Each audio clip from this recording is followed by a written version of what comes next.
आज एल्टेरिया पाइजर का practice set number 4 देखेंगे।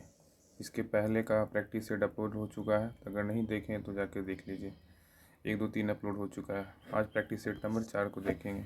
क्वेश्चन नंबर 1 है, बोल रहा है भारत में पर्यावरण संरक्षण अधिनियम कब पारित किया गया था। भारत में पर्यावरण संरक्षण अधिनियम कब पारित किया गया था। इसका राइट आंसर होगा ए का right answer option number C, 1986 में पारित किया गया था। क्वेश्चन नंबर 2 है, कौन एक कृत्रिम परितंत्र है। कौन एक कृत्रिम परितंत्र है, तो 2 का आंसर होगा ऑप्शन नंबर डी, बगीचा है, बगीचा। नेक्स्ट है, निम्नलिखित में से कौन सर्वाधिक ग्रीन हाउस इफेक्ट करती है। निम्नलिखित में से सर्वाधिक ग्रीन हाउस इफेक्ट करती है कौन, तो 3 का राइट आंसर होगा ऑप्शन नंबर ए, जलवाष्प होगा। नेक्स्ट है, भारत के मुख्य भूमि का दक्षिणतम बिंदु कौन सा है। भारत के मुख्य बिंदु का दक्षिणतम बिंदु कौन सा है, तो 4 का राइट आंसर होगा option number B, Kanyakumari. Next question है, भारत के किस प्रकार का वन सर्वाधिक भाग में पाया जाता है। भारत में किस प्रकार का वन सर्वाधिक भाग में पाया जाता है, तो इसका राइट आंसर होगा 5 का right answer option number B, उष्णकटिबंधीय पर्णपाती वन पाया जाता है। नेक्स्ट है, इसमें बोल रहा है निम्नलिखित में से कौन कथनों में कौन सही है, तो हिमालय के पश्चिमी भाग की अपेक्षा पूर्वी भाग में अधिक विविधता पाई जाती है, ये सही है। हिमालय के पश्चिमी भाग की अपेक्षा पूर्वी भाग की चौड़ाई अधिक होती है, ये गलत है। इसका राइट आंसर होगा ऑप्शन नंबर 1, केवल 1 सही है। नेक्स्ट है, अरब सागर में गिरने वाली भारत की सबसे बड़ी प्रायद्वीपीय नदी कौन है। अरब सागर में गिरने वाली भारत की सबसे बड़ी प्रायद्वीपीय नदी कौन सी है, तो 7 का राइट आंसर होगा ऑप्शन नंबर सी, नर्मदा है। नेक्स्ट क्वेश्चन नंबर 8 है, चाय की खेती के लिए निम्न में से कौन सी मिट्टी सबसे उपयुक्त है। चाय की खेती के लिए निम्न में से कौन सी मिट्टी उपयुक्त है, तो 8 का राइट आंसर होगा ऑप्शन नंबर ए, अम्लीय। नेक्स्ट है, मानसून निर्वर्तन होता है, मानसून निर्वर्तन होता है, तो 9 का राइट आंसर होगा ऑप्शन नंबर डी, उत्तर पश्चिम भारत की बंगाल की खाड़ी। नेक्स्ट है, वेनेजुएला की राजधानी कहाँ है। वेनेजुएला की राजधानी कहाँ है, तो 10 का राइट आंसर होगा ऑप्शन नंबर ए, कराकस है। नेक्स्ट क्वेश्चन पे आइए। क्वेश्चन नंबर 11 है, इसमें निम्नलिखित में से कौन सम्मिलित नहीं है, तो इसमें है ऑप्शन नंबर डी, अमेरिका बागियों, ये गलत है। यहाँ पे हरिकेन, यहाँ पे हरिकेन होगा। अमेरिका में चक्रवात को हरिकेन के नाम से जानते हैं, भारत में चक्रवात के नाम से सही है, चीन में टाइफून के नाम से सही है, ऑस्ट्रेलिया में बिली बिली के नाम से जानते हैं, सही है। नेक्स्ट है, कोरल रीफ या प्रवाल भित्ति मुक्ता कहाँ पाई जाती है। कोरल रीफ या प्रवाल भित्ति मुक्ता कहाँ पाई जाती है, तो 12 का राइट आंसर होगा ऑप्शन नंबर सी, कर्क एवं मकर रेखा के बीच। नेक्स्ट है, स्वर्ण सिंह समिति का संबंध है किससे। स्वर्ण सिंह समिति का संबंध किससे है, तो 13 का राइट आंसर होगा ऑप्शन नंबर सी, मूल कर्तव्य से है। नेक्स्ट है, नियोजित एवं मानवीय कार्य दशाओं तथा मातृत्व सहायता के लिए उपवन संविधान के किस अनुच्छेद में किया गया है। नियोजित एवं मानवीय कार्य दशाओं तथा मातृत्व सहायता के लिए उपवन संविधान के किस अनुच्छेद में किया गया, तो 14 का राइट आंसर होगा ऑप्शन नंबर सी, अनुच्छेद 42 में। नेक्स्ट है, 15 नंबर क्वेश्चन है, भारत के नियंत्रक एवं महालेखा परीक्षक के संबंध में निम्न कथनों पर विचार कीजिए। बोला इसमें कौन सा कथन गलत है। इससे कार्यकाल 6 वर्ष या 62 वर्ष का होता है, ये गलत है। 6 वर्ष और 65 वर्ष यहाँ पे होगा, 62 गलत है। यह राष्ट्रपति के प्रसाद अपने पद पर बना रहता है, ये भी गलत है। इसका फिक्स होता है। 3 नंबर है, इसके वेतन और अन्य सेवा शर्तें राष्ट्रपति द्वारा निर्धारित की जाती है, नहीं, इसका वेतन फिक्स रहता है 2.5 लाख रुपया, इसलिए ये भी गलत है। तो नियंत्रक महालेखा का जो वेतन होता है 2.5 लाख रुपया होता है, 2,50,000। नेक्स्ट क्वेश्चन नंबर 16 है, राज्य, इसलिए इसका तीनों कथन गलत है, तो फिर सभी हो जाएगा। नेक्स्ट है 16 नंबर, राज्यों के मुख्यमंत्री समेत मंत्रियों की अधिकतम संख्या विधानसभा की कुल सदस्य संख्या के कितने प्रतिशत से अधिक नहीं होनी चाहिए। राज्यों में मुख्यमंत्री समेत मंत्रियों की अधिकतम संख्या विधानसभा की कुल सदस्य संख्या के कितने प्रतिशत से अधिक नहीं होनी चाहिए, तो 16 का राइट आंसर होगा ऑप्शन नंबर सी, 15%। नेक्स्ट है, रीट जारी करना उच्चतम न्यायालय के किस क्षेत्राधिकार में आता है। 17 का राइट आंसर होगा ऑप्शन नंबर बी, न्यायाधीश क्षेत्राधिकार के अंतर्गत आता है। नेक्स्ट है, दल बदल अधिनियम संबंधित संशोधन कब पारित किया गया था। दल बदल 10वीं सूची में इसका बोल रहा है, दल बदल अधिनियम संबंधित संशोधन कब पारित किया गया था, तो 18 का राइट आंसर होगा ऑप्शन नंबर बी, 1985 में। नेक्स्ट 19 नंबर क्वेश्चन है कि सर्वप्रथम प्रत्यक्ष चुनाव का प्रावधान निम्नलिखित में से किस अधिनियम द्वारा किया गया था। सर्वप्रथम प्रत्यक्ष चुनाव का प्रावधान निम्नलिखित में से किस अधिनियम के द्वारा किया गया था, तो 19 का राइट आंसर होगा ऑप्शन नंबर सी, भारत शासन अधिनियम 1919। नेक्स्ट क्वेश्चन पे आइए। क्वेश्चन नंबर 20 है, प्रधानमंत्री का राष्ट्रपति को सूचनाएं प्रदान करने संबंधी कर्तव्यों का उल्लेख किस अनुच्छेद में है? तो 20 का राइट आंसर होगा ऑप्शन नंबर डी, अनुच्छेद 78 में है। अनुच्छेद 74 में एक मंत्रिपरिषद होगा, इससे ये अनुच्छेद 74 में एक मंत्रिपरिषद होगा। अनुच्छेद 75 में क्या है, तो राष्ट्रपति प्रधानमंत्री की नियुक्ति करेगा और प्रधानमंत्री की सलाह पे अन्य मंत्रियों की नियुक्ति राष्ट्रपति करेंगे। तो ये 75 में दिया हुआ है। नेक्स्ट है क्वेश्चन नंबर है 21, निम्नलिखित में से कौन सा देश प्रातः काल शांति की भूमि land of the morning calm के नाम से जाना जाता है? तो 21 का राइट आंसर होगा ऑप्शन नंबर बी, दक्षिण कोरिया। नेक्स्ट है, विश्व जल संरक्षण दिवस कब मनाया जाता है? विश्व जल संरक्षण दिवस कब मनाया जाता है? तो 22 का राइट आंसर होगा ऑप्शन नंबर बी, 22 मार्च को मनाते हैं।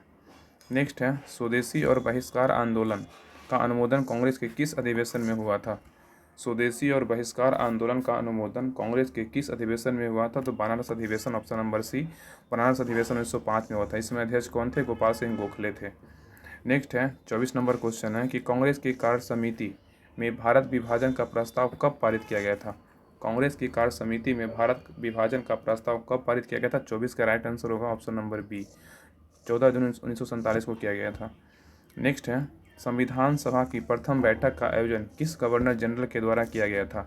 संविधान सभा की प्रथम बैठक का आयोजन किस गवर्नर जनरल के द्वारा किया गया था? तो 25 का राइट आंसर होगा option number B, Lord Wavell.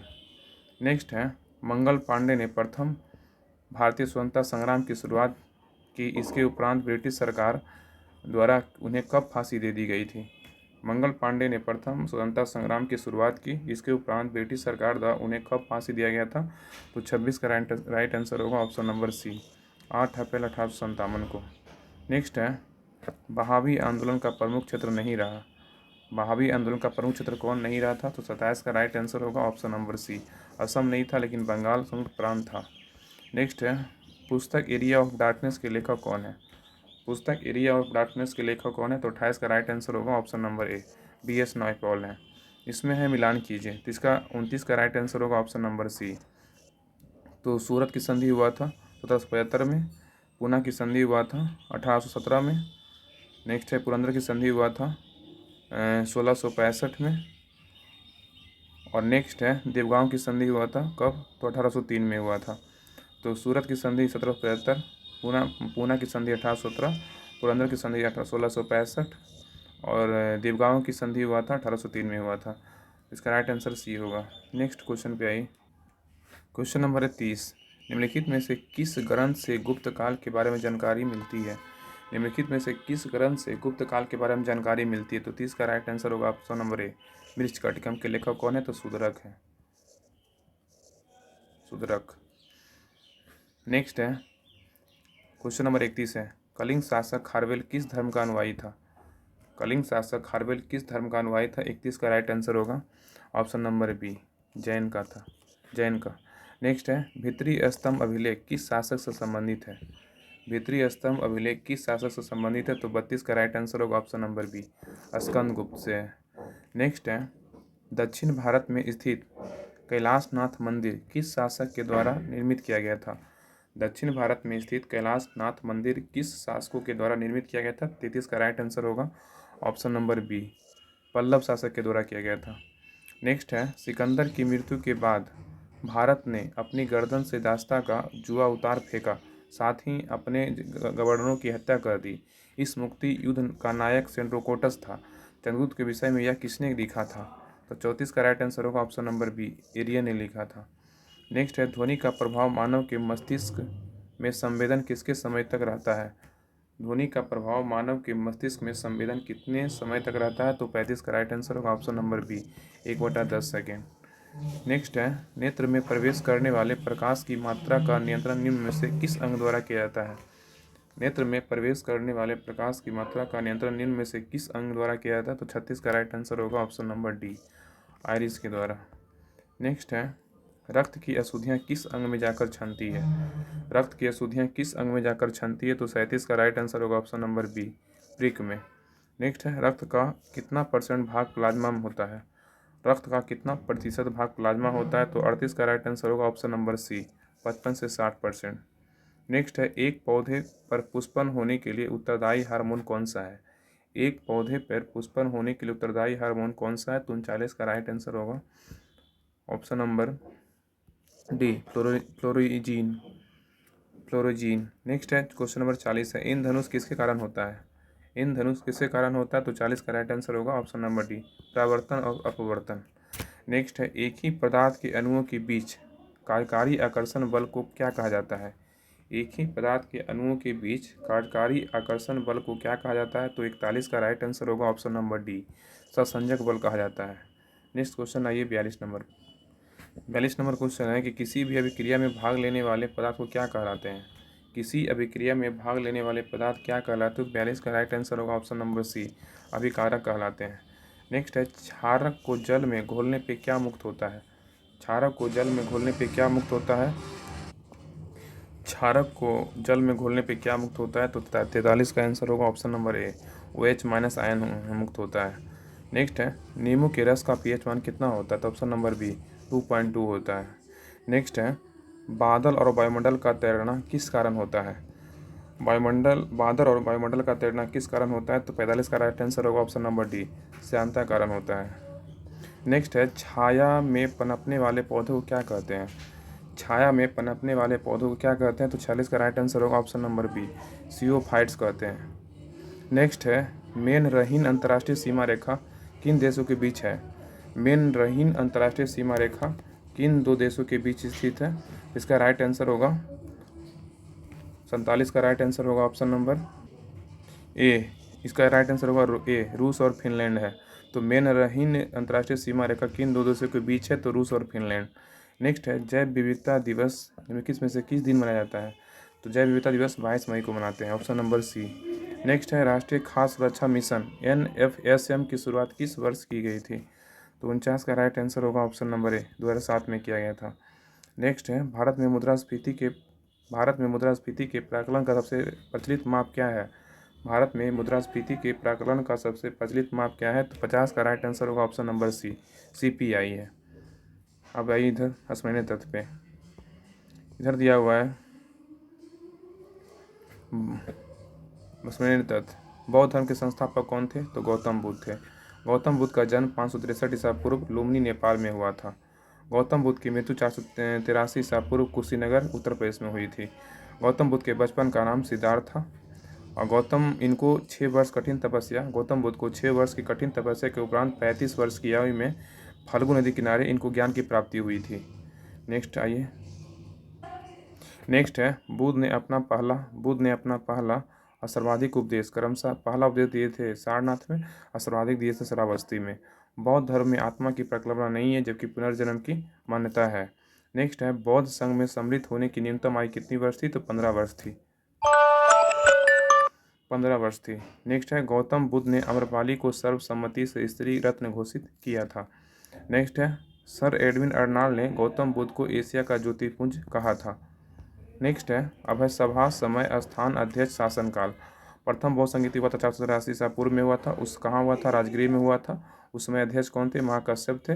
और प्रथम संगीति जो है शासनकाल थे अजातशत्रु थे। द्वितीय बौद्ध संगीति हुआ था 383 ईसा पूर्व में, वैशाली में हुआ था, अध्यक्ष सावाकामी थे, शासनकाल कालाशोक का था।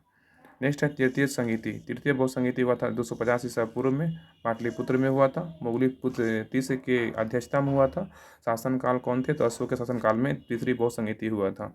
चतुर्थ बौद्ध संगीति हुआ था 98 ईस्वी में, कुंडलवन में हुआ था, उसमें अध्यक्ष वसुमित्र थे, उसके शासनकाल कौन था? तो कनिष्क था। चतुर्थ बौद्ध संगीति जो है कनिष्क काल में हुआ था। नेक्स्ट है, जैन धर्म के संस्थापक कौन है? तो ऋषभदेव है। जैन धर्म के 22वें एवं 23वें तीर्थंकर, तो 22वें तीर्थंकर अरिष्टनेमी और 23वें तीर्थंकर कौन है? पार्श्वनाथ। महावीर स्वामी जैन धर्म के 24वें एवं अंतिम तीर्थंकर थे, महावीर स्वामी। नेक्स्ट है, महावीर स्वामी का जन्म 540 ईसा पूर्व कुंडग्राम वैशाली में हुआ था। महावीर स्वामी की मृत्यु 468 ईसा पूर्व पावापुरी नालंदा में हुआ था। महावीर के बचपन का नाम वर्धमान था। नेक्स्ट है, महावीर ने 30 वर्ष की आयु में सन्यासी जीवन स्वीकारा तथा 12 वर्षों की कठिन तपस्या के उपरांत ऋजुपालका नदी के तट पर साल वृक्ष के नीचे इनको ज्ञान की प्राप्ति हुई थी। महावीर ने अपने शिष्यों को 11 गंधर्वों में विभाजित किया था। महावीर पुनर्जन्म एवं कर्मवाद में विश्वास रखते थे। महावीर जो है पुनर्जन्म एवं कर्मवाद में विश्वास रखते थे। स्यादवाद और अनेकावाद संबंधित है जैन धर्म से। प्रथम जैन भिक्षु थे चंपा। प्रथम जैन भिक्षुनी कौन थे? चंपा। महावीर के प्रथम अनुयायी कौन थे? उनके दामाद जामिल थे। अब है नेक्स्ट जैन संगीतियाँ। प्रथम जैन संगीति हुआ था 300 ईसा पूर्व में हुआ था। स्थान था पाटलिपुत्र में हुआ था। उसमें अध्यक्ष कौन थे? स्थूलभद्र थे। द्वितीय जैन संगीति हुआ था 512 ईस्वी में। कहाँ हुआ था? बल्लभी में हुआ था। इसके अध्यक्ष कौन थे? समाश्रवण थे। तो सेट नंबर 4 कंप्लीट हो गया। इसका PDF चाहिए तो आप ज्वाइन कर लीजिए राहुल स्टडी ग्रुप, उस पर PDF इसका हम डाल देंगे। आप वहाँ से इसको वीडियो देख करके आप रिवीजन कर सकते हैं। तो सेट नंबर 5 कल देखेंगे।